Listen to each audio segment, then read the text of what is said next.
I know there's been lots of talk about the fact that their new sporting director, Andrea Berta, wants Victor Gyokeres, prolific Sporting Lisbon striker. He's got an extremely impressive scoring record in the Portuguese league. And there have been lots of reports that Berta wants Gyokeres, and he's told Mikel Arteta, this is the striker we need to sign. Now, my information is that they haven't yet narrowed it down to one name, which means that somebody like RB Leipzig's Benjamin Sesko is still very much on their radar as well. But what I can tell you is that Mikel Arteta will be seriously backed in the transfer market this summer. He will have at least £100 million to spend, plus any funds that are raised from selling players. It's important to stress that Arsenal, I think, are in a very healthy position financially. They've got no PSR issues. They realise, obviously, that finishing second is not good enough for their fans. They want to back Mikel Arteta so they can win a major trophy next season. That is why I'm convinced they'll be signing a striker this summer. They're very, very confident as well of signing Martin Zubimendi from Real Sociedad. He's a player who Bayern Munich have tried to sign, Liverpool have tried to sign. I am sure that he will become an Arsenal player. They will trigger his release clause, €60 million at the end of the season. So make no mistake, this is going to be a big, big summer for Arsenal. And Mikel Arteta, he said it himself a couple of weeks ago that this will be a big summer for them in the transfer market. So I know there's lots of Arsenal fans out there putting pressure on the club to spend big this summer.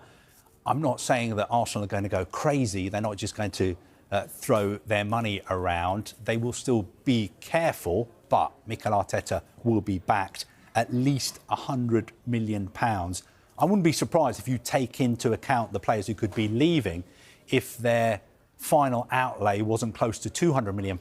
And you can't get much for £100 million these days. No, but really? You have to bear in mind, you're not paying that all at once. No, I suppose. You know, I don't want to become an accountant and start talking about, you know, how players are paid for. Yes, but it's done over the terms of their contract. Yeah. So it's not as if they need to put all the money down on the table. Yeah. But I think Arsenal, at least £100 million, maybe even closer to £200 million. So potentially good news for Arsenal fans. Getting a striker, of course, is another, and that is going to be what all eyes are on this summer. Arsenal's recruitment plans are vast, and at the top of the list is a number 9. Now, there are fewer of them in the market than they would like. There's an imbalance in supply and demand, but there are some options. We've been talking for so long about Alexander Isak. Of course, Arsenal and Mikel Arteta really like him, but I don't think that's realistic for them or probably for anybody else. Let's see if Newcastle finish in the Champions League or not. Even if they don't and he's available for sale, it will be a huge price, and I don't think that is realistic. So then they look at the likes of Benjamin Sesko. They've done a lot of work on, but I do think they have some reservations around him, maybe on the price, maybe on the player. Let's see. He remains in the mix, as does Victor Gyokeres of Sporting Lisbon. Huge reports from myself and others in recent months on him. He's a player their sporting director, Andrea Berta, really likes. He is possibly the best value for money option out there. But the time is ticking. Other interest is building. We know that Ruben Amorim at Manchester United likes him. So let's see if Arsenal move on that sooner rather than later. They'll be looking at the wide position with names like Nico Williams, of Anthony Gordon. We see more coming every day, like Antoine Semenyo and Rafael Leao in the press. I don't know on the veracity of all of them, but it is a position that Arsenal are focusing on. Martin Zubimendi is coming in from Real Sociedad, as we've reported on NBC for quite some time. That will bolster the midfield. They want to renew Thomas Partey's contract. He wants to stay. But will they reach an agreement? If they don't, will they look elsewhere? They are already looking at possible alternatives for him, but let's see what happens. In defence, they like Dean Huijsen from Bournemouth to bolster at centre-back, but there are a number of clubs in the mix for him. There may be a left-back who comes in, with Kieran Tierney leaving and Alexander Zinchenko available for transfer with just a year left on his contract. I was on a few Arsenal WhatsApp groups last night, just sort of gauging the reaction to the Zubimendi news. And I think people are generally quite happy, but 9 out of 10 Arsenal fans will say to you, look, the here and now, we need a striker, or at least a forward that can maybe play through the middle. So what are the options, the realistic options for Arsenal in January? I think it's difficult because you see all the names mentioned. I've seen hundreds of fans mention Isak. I've seen hundreds of fans mention Gyokeres, Osimhen as well. And these players are obviously of top quality, but at the same time, it's so difficult to get top strikers in January when their teams are aiming to achieve something. Isak, their teams are aiming for Champions League. Osimhen feels like he owes something to Galatasaray for giving him the opportunity to, show that he's still a top striker. And Gyokeres as well, he said that he's going to stay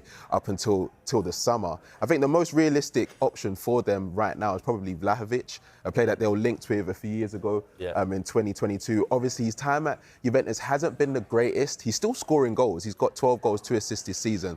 But if you speak to, or if you see any Juventus fans' frustration this season, they say he misses a lot of chances. But at the same time, I think sometimes a new environment might be good for a team. And because they want him so bad, and we've seen the Kolo Muani links to Juventus, I think it just makes sense.